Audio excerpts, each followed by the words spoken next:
Hi, I'm Leanne. I'm a lightworker and a mother to 3 special girls. I strive to continue learning, growing, and to collect new skills. I'm a psychic medium, Reiki master teacher, and Akashic record reader and energy healer. I am so excited to share what I've learned and what I'm going to learn and the ups and downs of life. Thank you for joining me on my journey. Welcome to Life of a Lightworker podcast. Hello, I am pulling a card from the Moonology Oracle deck by Yasmin Boland. And my intention, as always, is what do you, the people who are listening, what do you need to hear right now, this day, this week, when you are listening to this episode? All right. And the card I got is the end of a tough cycle approaches. Before reading from the book, the title alone, that sure sounds nice. And it is a full moon in Capricorn card. How hard are you willing to work for what you want? This card is reminding you that effort is required. Work issues may be about to come to a head when this card comes up. If you are wondering if you should stay in your job or leave, this card can be a strong sign to make an exit. The end of a rough time is forecast. This card also asks you to consider how ambitious you are and whether you're prepared to pull out all the stops to make your professional dreams come true without being ruthless. With a love question, this card can be a call to face reality. Whatever situation you're asking about, making a plan will help. If your personal life is troubled, prioritize it more. Attune to the moon. Release control and trust the universe. The additional meanings for this card is a professional project may be ending now. Admit if you are being overly hard-headed or hard-nosed. Find a balance between your personal and private lives. And lastly, it's time to stop fearing the worst. And the teaching for this card. The full moon in Capricorn is a very strong work ethic and energy, and will more than likely come up when you're asking a professional question. If your question is about another matter, it will serve as a much-needed reminder to move through any feeling of hopelessness you may have been feeling about your situation. And this applies no matter when you draw the card. Making a plan is a far better use of your time. I feel like this card is talking about the individual. It's not talking about the collective. It's not talking about the earth or the world. The cycle that the earth is in is not finished. That's not going to be for a while yet. The earth is still in the growing phase. It hasn't completed that cycle. This is each individual person. And this is showing me like it's bubble wrap. Like one of those bubbles is ready to pop, ready to go, ready to be done with. And we can move on to the next bubble. I feel like having the idea that once you are finished this one, I keep saying cycle, but it's that lesson, it's that hardship, it's that situation, the hardship or growth phase. This is like a blip. It's not the main event, and there's going to be many blips along our life. That's just the way that life is here on earth. That's the way our souls have designed it. So moving through this cycle helps us move through other cycles with more ease. So not thinking of it as that it never ends, as in a hopeless way, but it never ends as an exciting way. That means we're not going to get bored. That means that there's always room for growth. And There's always room for excitement and curiosity. And having that mindset, if we stayed the same constantly, after a while, we would get restless. We would want to change. So think of it that way instead of some people who maybe don't feel like I've had enough lessons. I need a break. Maybe change the perspective of the more you go through them, the more you navigate them from a soul level, the more at ease it will be to go through them, and it won't be as much of a strain on your energy. Let me see. Okay, so let me tune in for a minute.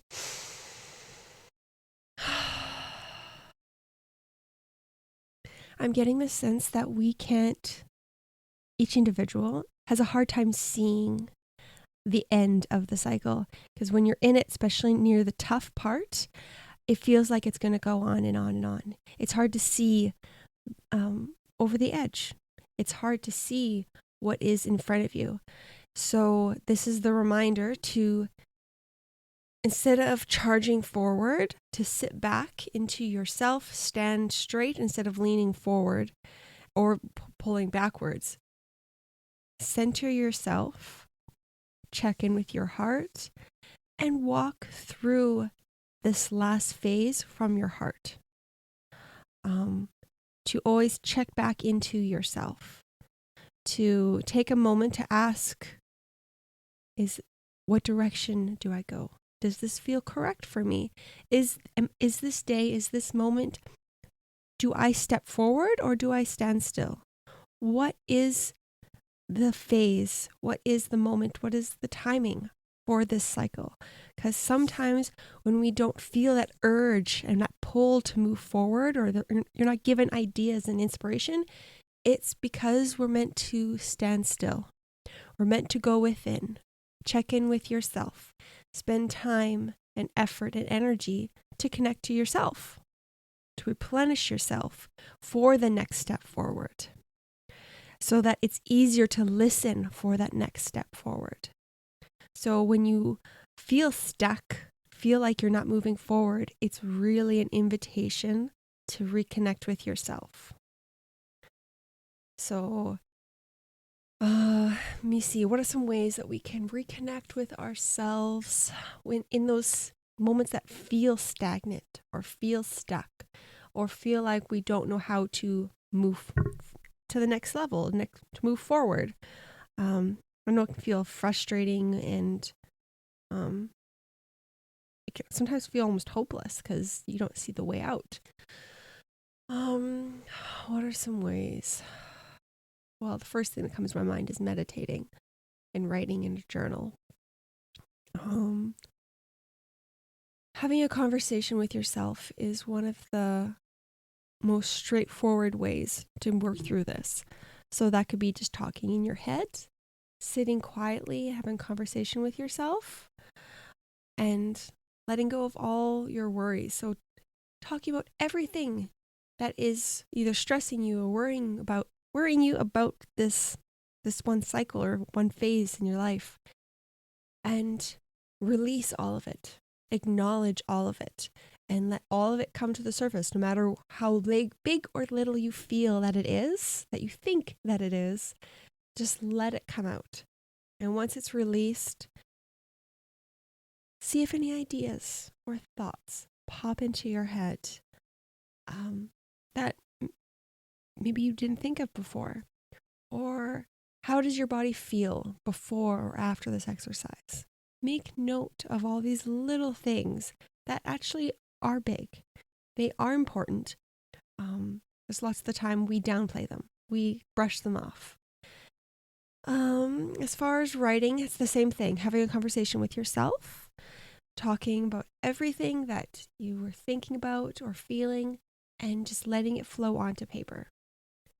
And once it is out, then you can choose what you do with the paper. I feel like Some of you will feel like you need to keep it. Some you can throw it away or burn it. Listen to yourself. There's no right or wrong. It's just what feels good for you in that moment. Let me see. What else? I have the feeling that most of you, or a lot of you, feel like the tough part is yet to come. Like the next part is going to be even harder than it has been, but we are on the cusp.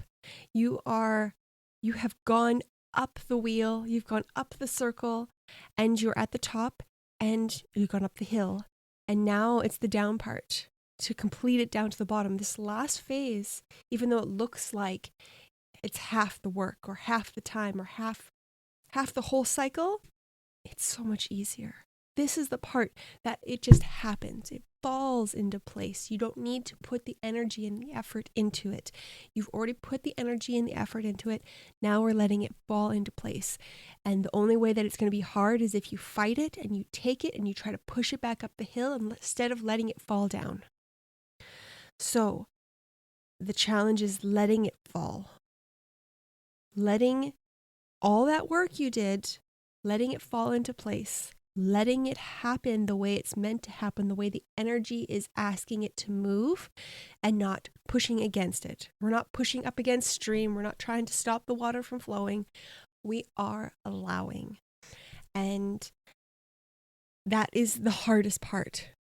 It's less effort for you to do this, to allow it to happen, but it's hard for a lot of us to allow it, to lose the control, to let go of the control, to kind of let your soul, let the energy, let the universe take the lead. That's the part that's challenging for a lot of people. And they make this last part so much more difficult than what it needs to be. So what can we do? What can a lot of us do to make this last phase more easeful?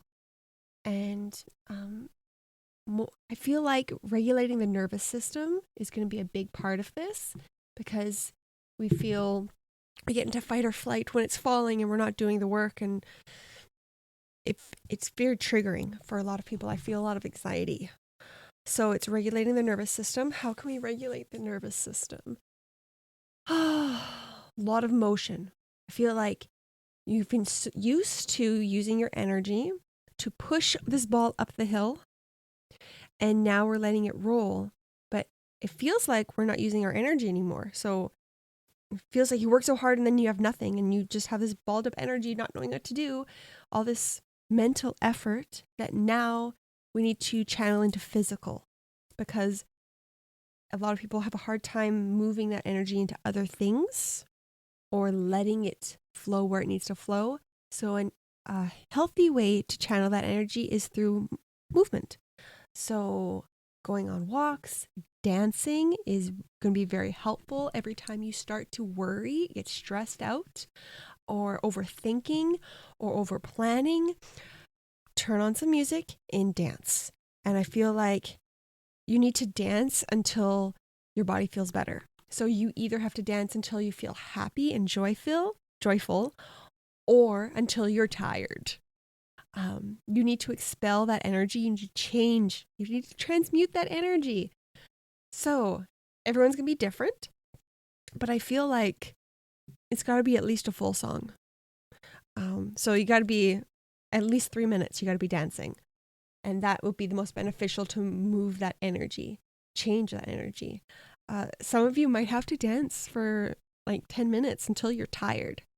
And I'll leave it up to you for how hard you dance. You know your body. Don't push yourself if it's going to hurt you. But that motion is so, so important. So going for a walk, going for a run, doing any type of physical activity. And if you can't get out, dance. Highly recommend dance. They're showing me dancing is super beneficial. And it helps you get out of your head and into your body, and then into your body, and from your body into your soul. Letting that because you let the music move your body. You let the energy of the music move your body, so it gets you into a flowing state. And when your body is in that flowing state, not the rigid, tight, stressed out, anxious state, it will let everything move the way it's supposed to.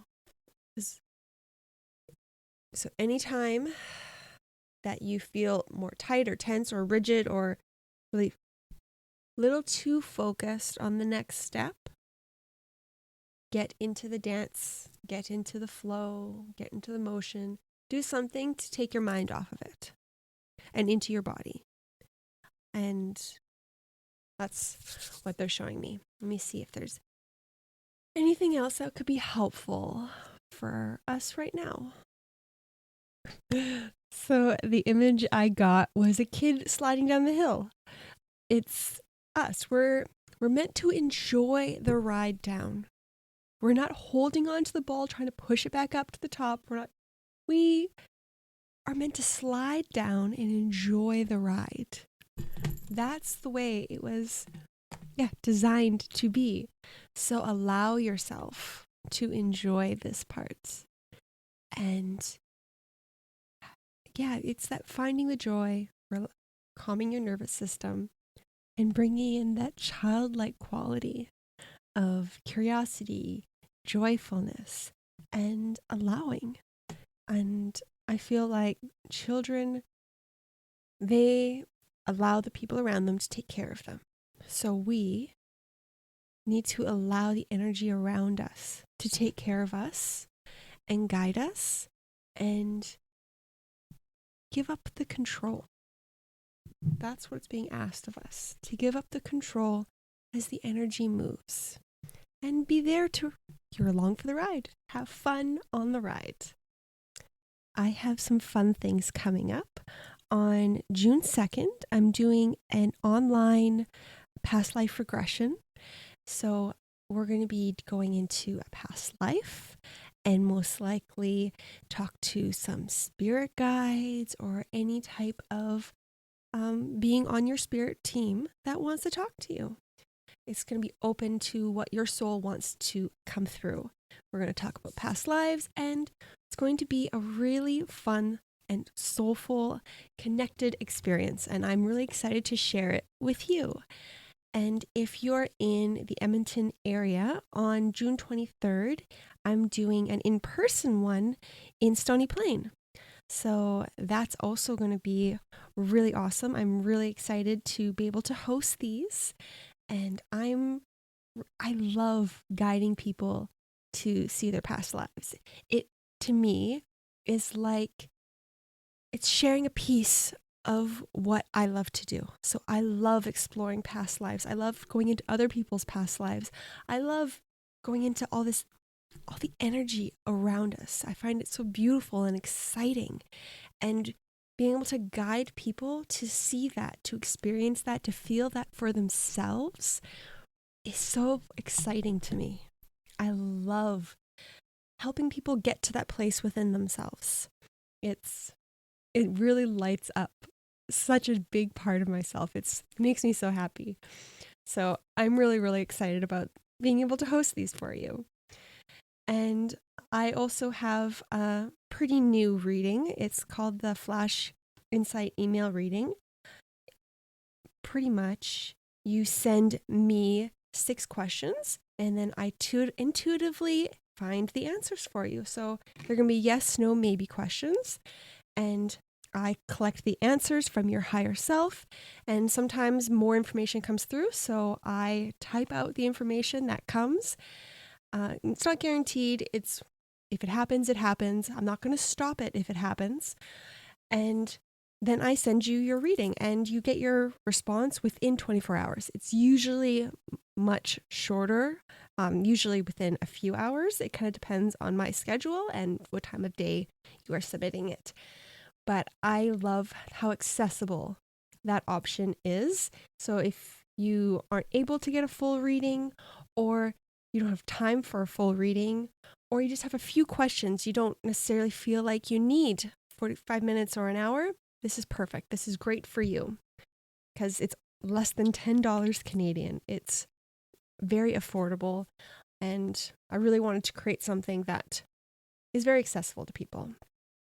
So if you would like to contact me, my website is spruceenergyhealing.com, and on Instagram and Facebook and YouTube and TikTok, I am Spruce Energy Healing.